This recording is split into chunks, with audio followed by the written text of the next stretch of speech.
Furniture വിപണന രംഗത്ത് 13 വർഷത്തിലധികം നിലമ്പൂരിൽ പുതുമയുടെ പ്രൗഢ വിസ്മയം ഒരുക്കിക്കൊണ്ട് വിശ്വസ്തയോടെ പ്രവർത്തിച്ചു വരുന്ന ന്യൂ രാജധാനി ഫർണിച്ചർ കീർത്തിപ്പടി നിലമ്പൂർ. നിങ്ങളുടെ സ്ഥലത്തിന് അനുയോജ്യമായ വാഹനങ്ങൾ ഉപയോഗിച്ച് സുലഭമായ ജലലഭ്യത ഉറപ്പാക്കുന്നു. ഗവൺമെന്റ് അംഗീകൃത ബോർവെൽ ഏജൻസിയായ Medina borewells, Pandikkad, Perinthalmanna, Koppam.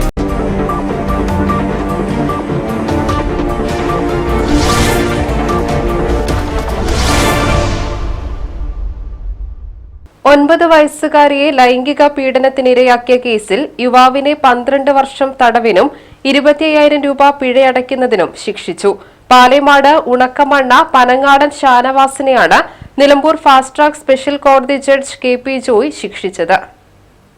2020 December 1 മുതൽ 18 വരെയുള്ള കാലയളവിൽ പ്രതി 12 വയസ്സിൽ താഴെ പ്രായമുള്ള പെൺകുട്ടിയെ കുട്ടി താമസിക്കുന്ന വാടക ക്വാർട്ടേഴ്സിൽ അതിക്രമിച്ചു കയറി ലൈംഗിക അതിക്രമത്തിന് ഇരയാക്കുകയായിരുന്നു. എടക്കര പോലീസ് സ്റ്റേഷൻ സബ് ഇൻസ്പെക്ടറായിരുന്ന MK രാമദാസനായിരുന്നു അന്വേഷണ ഉദ്യോഗസ്ഥൻ.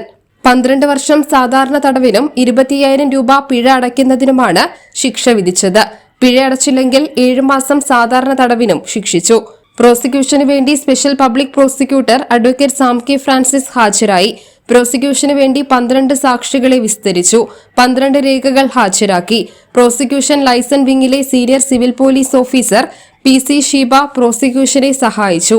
പ്രതിയെ ശിക്ഷ അനുഭവിക്കുന്നതിനായി തവനൂർ സെൻട്രൽ ജയിലിലേക്ക് അയച്ചു.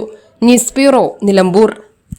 നിലമ്പൂരിന്റെ ആതുര സേവന രംഗത്ത് ഡോക്ടർ കൃഷ്ണവേണിയുടെ നേതൃത്വത്തിലുള്ള പുതിയ മാനേജ്മെന്റിന്റെ കീഴിൽ അത്യാധുനിക സൗകര്യങ്ങളോടുകൂടി Devi Janani maternity and general hospital, Kaluthumkadavu, Nilambur.